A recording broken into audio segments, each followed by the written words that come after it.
qui s'intitule « Sous le slogan pour une vie meilleure ». Je réalise un recueil de consignes pour se comporter en éco-citoyen.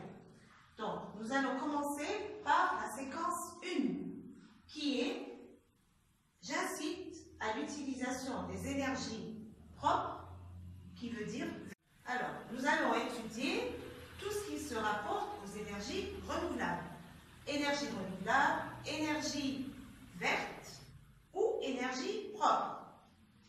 Donc, les énergies renouvelables, ce sont des sources d'énergie dont le renouvellement est rapide et inépuisable. Alors, énergie inépuisable. Que veut dire inépuisable? C'est-à-dire qu'il est toujours prêt. On en a tous les jours. C'est-à-dire que ça ne va jamais manquer. Par contre, le pétrole ou le gaz, tôt ou tard, il n'y en aura plus. Tandis que les énergies renouvelables, ils sont inépuisables. Il y en aura tout le temps. Donc, pour les énergies renouvelables, vous avez 5 types d'énergie. 5 grands types d'énergie.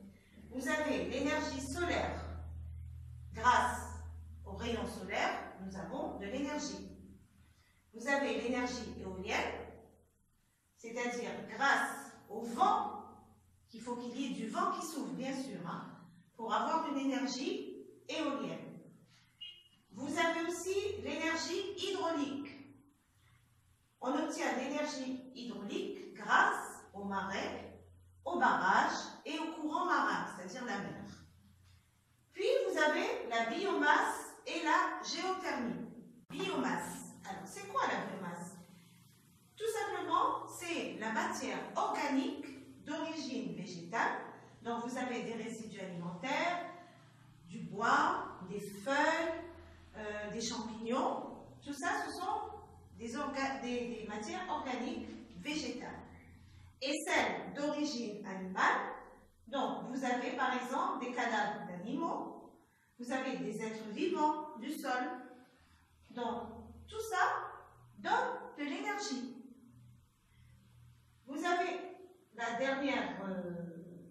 le dernier type d'énergie qui est la géothermie. Alors, géothermie veut dire géo du grec veut dire terre et thermos qui veut dire chaleur. Donc, c'est la chaleur de la terre. C'est l'exploitation de la chaleur stockée dans le sous-sol, c'est-à-dire dans la terre. Alors, les enfants, vous prenez votre livre, page 138, voilà, et vous allez observer cette image. Observez-la bien. Donc, que voyez-vous sur ce dessin? On voit un automobiliste qui alimente sa voiture. Donc, il alimente comment sa voiture? Oui, très bien. Il alimente en énergie électrique. Mais comment en énergie électrique? Grâce à quoi? Oui, grâce à ce panneau solaire. Alors, ce panneau solaire, c'est un panneau photovoltaïque. Alors, que veut dire photovoltaïque? Les panneaux photovoltaïques, alors les panneaux solaires photovoltaïques produisent de l'énergie électrique.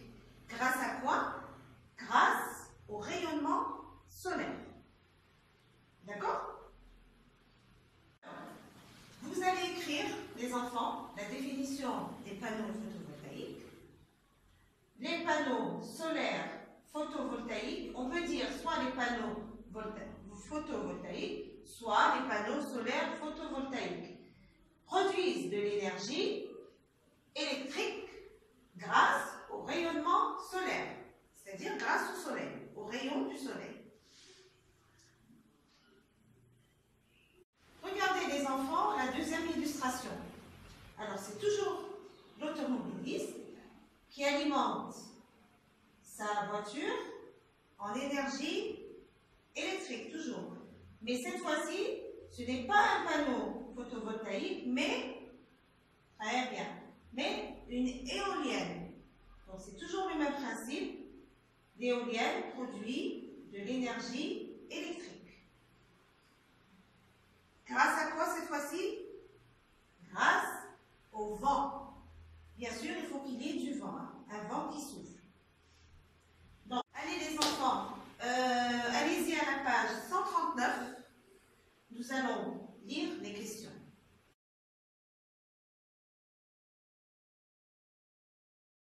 Alors, nous allons lire d'abord et ensuite on va y répondre. Quelles sont les énergies qui provoquent cette pollution? Par quelle énergie propre peut-on les remplacer? Grâce à quels éléments naturels obtenons-nous ces énergies renouvelables? En dehors des moyens de transport, ces énergies renouvelables peuvent-elles être utilisées à la maison ou à l'école? Alors, on répond à la première question. Qu'est-ce qui provoque la pollution de l'air? Donc, c'est le gaz carbonique de formule CO2 qui provoque la pollution de l'air. C'est le gaz carbonique. Vous avez le gaz des pots d'échappement de voitures, le gaz des usines. Donc tout ça, cela provoque la pollution de l'air. Ensuite, quelles sont les énergies qui provoquent cette pollution? Alors, les énergies qui provoquent cette pollution sont le pétrole, le gaz naturel, l'essence et le diesel. La troisième question, par quelle énergie propre peut-on les remplacer? Donc, on peut les remplacer par des énergies solaires, des énergies éoliennes, là ce qu'on a vu.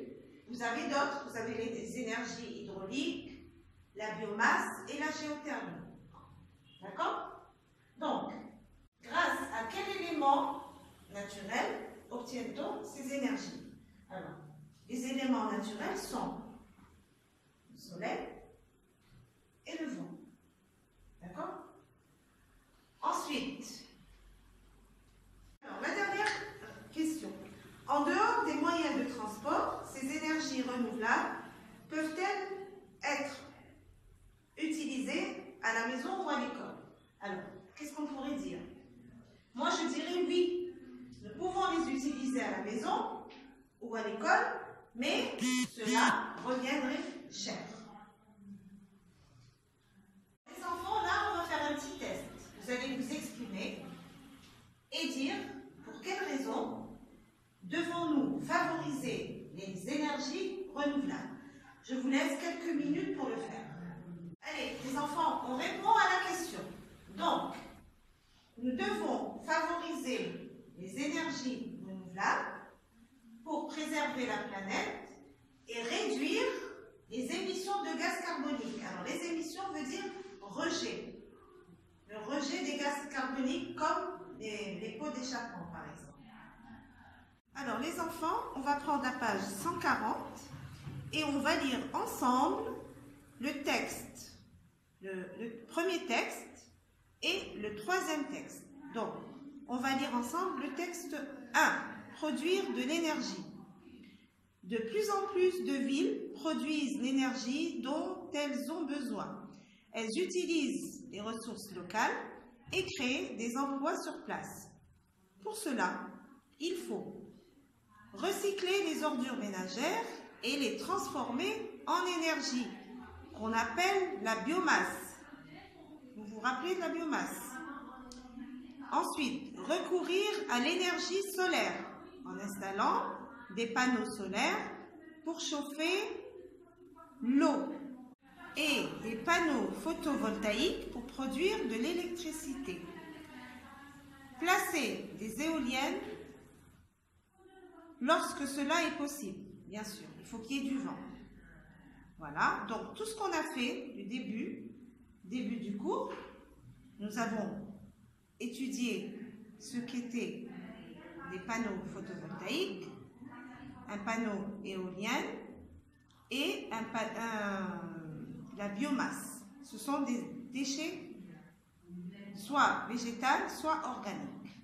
Maintenant, nous passons au texte 3. Alors, l'énergie géothermique.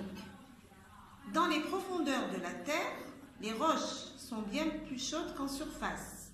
Au cœur de la Terre, la température atteint environ 6000 degrés Celsius.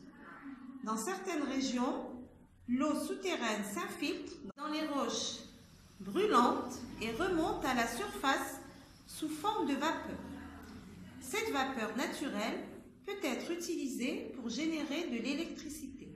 Il s'agit d'énergie géothermique. Donc, ce qu'on a vu, la géothermie, c'est l'extraction de la chaleur dans les sous-sols, c'est-à-dire la terre. Maintenant, on poursuit la vérification de la compréhension du texte. Donc, ils vous disent « Réponds en cochant la bonne case ». Alors, dans le texte, il s'agit, vous avez le texte 1 et le texte 3. Ne tenez pas compte du texte 2. Alors, il s'agit de l'énergie dans les fonds marins, de recourir aux panneaux solaires, d'une revue scientifique et d'un document scientifique. Donc, vous allez cocher la bonne réponse. Vous avez le texte 1 et le texte 3. Je corrige maintenant. Donc, l'énergie dans les fonds marins. Il s'agit du texte 3.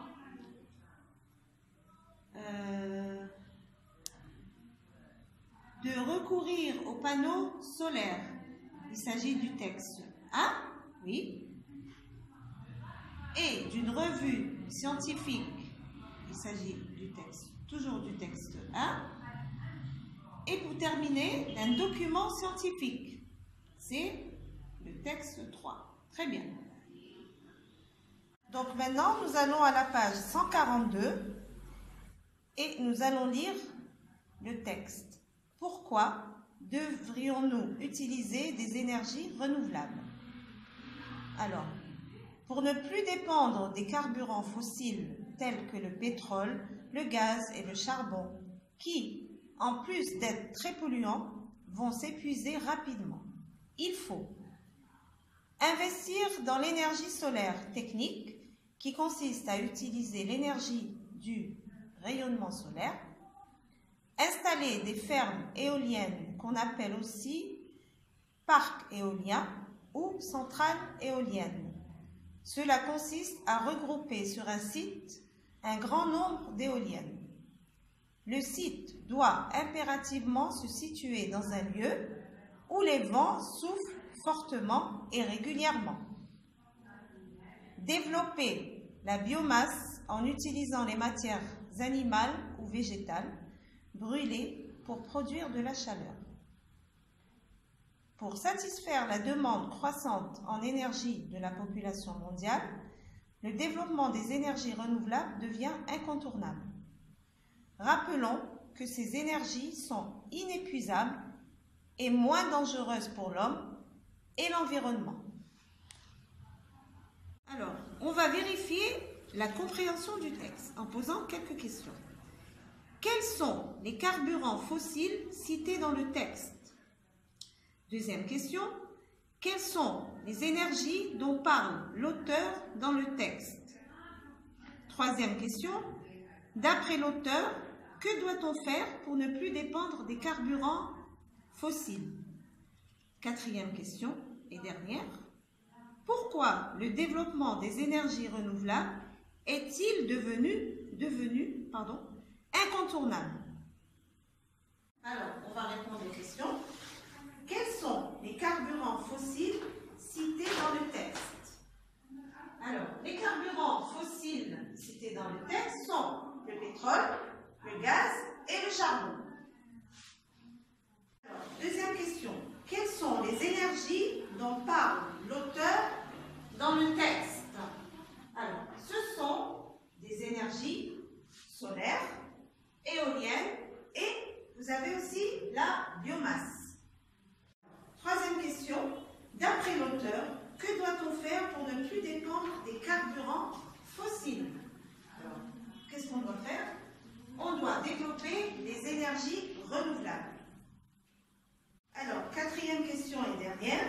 Pourquoi le développement des énergies renouvelables est-il devenu incontournable? Donc, le développement des énergies est devenu incontournable car elles sont inépuisables et moins dangereuses pour l'homme et l'environnement. Les enfants, là, nous allons écrire un résumé sur l'utilité des énergies renouvelables. Donc, on écrit, je retiens, les énergies renouvelables sont la solution du futur, elles sont inépuisables, on en aura tout le temps, elles préservent l'environnement, c'est-à-dire la planète, car elles sont moins polluantes que les énergies fossiles. Par exemple, les hydrocarbures comme le pétrole, le gaz, le diesel. Alors, on revient sur le texte de la page 142. Pourquoi devrions-nous utiliser les énergies renouvelables? Alors, les enfants, regardez bien, observez bien le texte. Que voyez-vous? Quel est ce type de texte? Comment est-il écrit? Regardez. Regardez là. Pour ne plus dépendre des carburants, il faut, 2 points, un tiret, investir. Deuxième tiret, installer. Troisième tiret, développer. Donc, ça ne vous rappelle rien? Tous les verbes sont à l'infinitif. Donc là, c'est un conseil. Donc, quand c'est un conseil, donc le type de ce texte est prescriptif. Voilà. Donc, vous avez le texte prescriptif. Soit on donne des conseils, soit on donne des indications, soit on donne des ordres. Et là, les ordres, pour le moment, ici, ce n'est pas des ordres, parce que les verbes sont à l'infinitif. Les verbes ordre, c'est-à-dire à l'impératif. Hein. Donc, nous allons résumer tout ceci en écrivant la définition. Alors, prenez vos cahiers, vous allez écrire la définition du texte prescriptif. Alors, un texte prescriptif sert à prescrire, c'est-à-dire prescrire. Un médecin vous prescrit des médicaments. Tout simplement. Il vous met Doliprane, 2 comprimés 2 fois par jour. Ça, c'est une prescription. Conseil aussi, et donner des indications ou des ordres à l'impératif.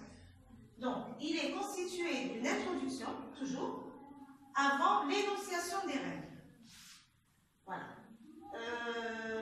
Je vais vous donner des exercices à faire à la maison. Vous prenez la page 143, je m'entraîne à la lecture et vous allez compléter le tableau concernant les énergies fossiles, les énergies renouvelables, avec leurs avantages et leurs inconvénients. Donc vous allez compléter tout ce tableau. Ça, c'est le premier exercice. Le deuxième exercice, vous allez me faire un petit résumé concernant les énergies renouvelables. Alors, quelles sont les énergies que l'on peut développer en Algérie? Donc, vous allez me faire un tout petit résumé, hein, pas très grand. Voilà mes enfants, la séance est terminée. Je vous dis